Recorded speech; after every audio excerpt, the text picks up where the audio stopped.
Hola, soy Rui de Asian Boss. Hace un par de semanas, la actriz Kyu Hye-sun, conocida por su papel en el drama coreano Boys Over Flowers, anunció que se va a divorciar tras 3 años de matrimonio con el actor Ahn Jae-hyun. Esto hizo que nos preguntáramos cómo es percibido el divorcio en una sociedad conservadora como Corea. ¿Qué piensan los coreanos sobre el divorcio de los famosos o el divorcio en general? Salimos a las calles de Seúl para averiguarlo. 저 연기자 구혜선 씨가 이혼 진행을 하신다는 소식을 들으셨나요? 네. 최근 들어서 알고 있습니다. 네네. 기사가 워낙 크게 나서 저도 알고 있어요. 네, 들었습니다. 네. 저 어디까지 들으셨어요? 어디까지 알고 계세요? 그냥 두 사람이 되게 좀 안 좋게 진행되고 있는 것 같은데 되게 뭐 폭로하고 뭐 서로 되게 사생활을 얘기하는 것 같아가지고 네. 둘이 인스타에 계속 게시물 올리면서 서로의 치부를 드러내는 걸로 알고 있고요. 한국에서 이 소식이 얼마나 큰 화제가 되고 있나요? 네이버 검색 순위에도 오른 거 보고 그냥 다양한 웹사이트들에서 검색 차트 위에 계속 쭉 올라와 있는 거 보면은 확실히 대중들한테 많은 관심을 띠고 있는 것 같긴 합니다. 저 그러면 이 소식을 처음 접하셨을 때 어떤 반응을 보이셨나요? 무슨 생각이 들으셨어요? 또 이렇게 헤어지는구나. 그렇게. 그냥 너무 안타깝다고 생각해요. 그러니까 저는 뭐 엄청 팬이거나 사실 이런 건 아니지만 그래도 이제 되게 예쁘게 사랑을 키워왔던 모습을 방송에서 이제 본 적이 있어서 다들 뭐 똑같이 이렇게 좋은 일이 아니니까 안타깝지 않나. 네. 네, 그러면 요즘 한국 사회에서 이혼이 얼마나 흔하다고 생각하세요? 사실 저희 부모님도 지금 따로 사시고 네. 갈수록 더 이제 흔해지는 것 같아요, 전보다. 그냥 맘 내키면 이혼? 그 정도 맘 내키면은 서로 안 맞고 하다 보면은 이혼을 하는 것 같기도 하고 결혼도 그렇게 쉽게 하는 것 같기도 하고 안 맞으면 이혼하겠다 뭐 이런 마인드도 많고 그런 것 때문에 오히려 그냥 아예 결혼을 안 해버리겠다는 것도 많고 해서 이혼 흔하죠. 왜냐하면 경제적 이유 또 무슨 가진 핑계를 대는 거예요. 그러니까 어떤 사람들은 난 서양이 맞다고 생각하는 거가 이제 그건데 결혼을 하다가 한번 해보고 또 이혼하는 게 맞대 요즘은. 이런 사회적인 추세에 대해서 어떻게 생각을 하세요, 개인적으로? 근데 저는 그거를 뭐 이렇게 옳다 그르다 할 문제는 아닌 것 같고요. 그걸 꼭 굳이 이제 어떠냐고 물어본다면 그냥 이혼을 하는 게 더 현명하다고 생각을 해요. 잘못된 선택을 했다고 해서 그 선택으로 쭉 가는 것보다는 다시 이렇게 기회를 다시 하는 그런 느낌이랄까? 양면이 있겠지만 제 개인적인 생각은 조금 더 부정적인 쪽으로 좀 더 생각이 있는 편이긴 해요. 물론 그럴 수밖에 없는 상황에 대해서 이해를 못하는 건 아니지만 그렇게 생각합니다. 왜 부정적으로 생각하시나요?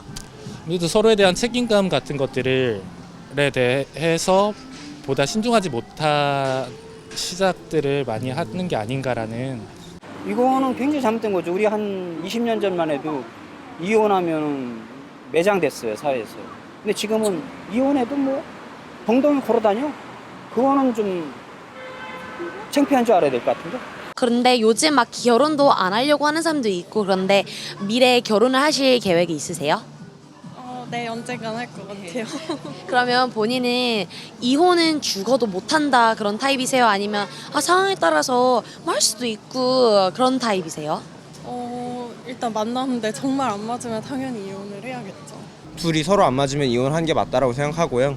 저는 오히려 이혼을 하지 말아야지 하는 생각보다는 그 사람과 결혼을 하기 전부터 더 깊게 생각을 해보고 서로 살아가는 거기 때문에 살아가는 방식에 대한 거를 더 알아보고 과연 둘이 살아가는 데 있어서 큰 문제가 될 일은 없을까라는 걸 오히려 더 결혼 전에 먼저 생각을 해볼 것 같습니다. 이혼을 생각할 수 있을 정도의 상황이라고 하면 뭐가 있을까요? 막 이혼을 할 사유가 된다라고 하는 것들은 뭐가 있을까요? 뭐 폭력 이런 거는 이혼 사유가 100% 될 수 있지 않나 못 참을 것 같은데요. 그리고 또 뭐 있을까요? 않는 게 타협이 안 된다고 하면은 그것도 같이 사는데 힘들 것 같고 사랑도 없고 의리도 없어질 것 같고 그냥 말했던 것처럼 이제 감정이 떠나는 것도 그렇고 아니면 각자 이제 가치관이 너무 달라서 헤어질 경우도 있고. 가치관이라면 조금 부가 설명해 주실 수 있으세요? 예를 들면 처음에 사랑에 빠졌을 때는 가치관이 달라도 그냥 맞추고 서로 모르고 이렇게 눈 다 찌어가지고 근데 시간이 지날수록 그런 게 벗겨지면서 그걸 이제 캐치하게 되면 결국에는 헤어질 가능성이 더 높아지는 것 같아요.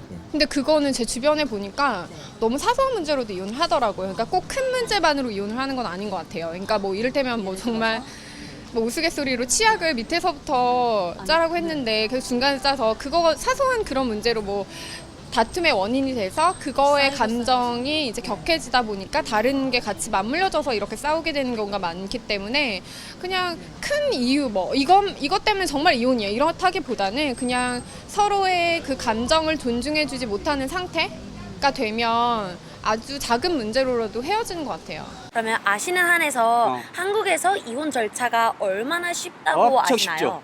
아 그래요? 그럼요. 이혼 절차는 무지하게 쉬워요. 아 절차가 어떻게 되나요? 한쪽이 오케이 하면 돼요. 간단해요. 그리고 법원에 신고하면 돼요. 근데 이제 악유가 생겼을 때는 이제 가정법원으로 가야 돼요. 그러면 조정을 받아야 돼요. 몇 달간 경과를 둬야 돼요. 내가 그쪽을 좀 이제 알기 때문에. 그러면 이제 그거에 따라서 합의가 돼야 돼요. 근데 이제 한쪽이 이혼하자 그러는데 오케이. 그럼 끝나는 거예요. 그럼 가서 신고하면 끝나는 이혼입니다. 우리는 끝내주는데 이혼하기 좋은 나라예요. 이제 왜 이렇게 바뀐 것 같으세요? 시대가 이렇잖아요. 시대가 빠르고 그냥 또 맨날 다들 바쁘게 살으니까 남의 일에 신경 쓸 시간이 없어. 삭막해지는 거야. 이게 정이 없어. 옛날엔 정이 있어가지고 서로 그렇게 하면 보듬어주고 막 서로 저거 해주고 그랬는데 지금은 뭐 아이고 나 살기도 바빠 죽겠는데 뭐 내가 남의 일에 신경 써 그런 식이지. 앞으로 한국 사회에서 이혼에 대한 의식이 어떻게 바뀔 거라고 생각하세요? 아무래도 좀 한계는 있을 것 같아요. 우리나라는 전통적으로 그 유교 문화이기 때문에 그래도 좀 더 서구적으로 좀 더 그런 이혼이나 결혼, 특히 이혼에 대해서 좀 자유로운 추세로 계속해서 조금씩 변하지 않을까라는 생각이 듭니다. 지금도 계속 바뀌고 있는 중이라고 생각하고요. 또 앞으로도 더 바뀔 거라고 생각은 해요. 근데 이제 저도 지금 이제 기성세대로 넘어간 입장에서 젊은 친구들이나 이런 좀 또 그런 유니크한 사고방식이나 이런 것들이 조금 더 좋아지고 있다고 생각을 해요. 그래서 그거에 대해서 어떤 타인의 아픔이나 이런 거에 대해서 선입견을 갖거나 손가락질하는 것이 아니라 그냥 이해하고 받아들이고 그냥 뭐 이를테면 그냥 다 이렇게 좋게 흐르지 않을까라는 생각을 합니다. 네. ¿Qué piensan ustedes sobre este tema? ¿Cómo es percibido el divorcio en su país? Díganos en los comentarios de abajo y no olviden suscribirse a nuestro canal para más información y videos sobre las últimas tendencias culturales de Asia. Nos vemos pronto y mantente curioso.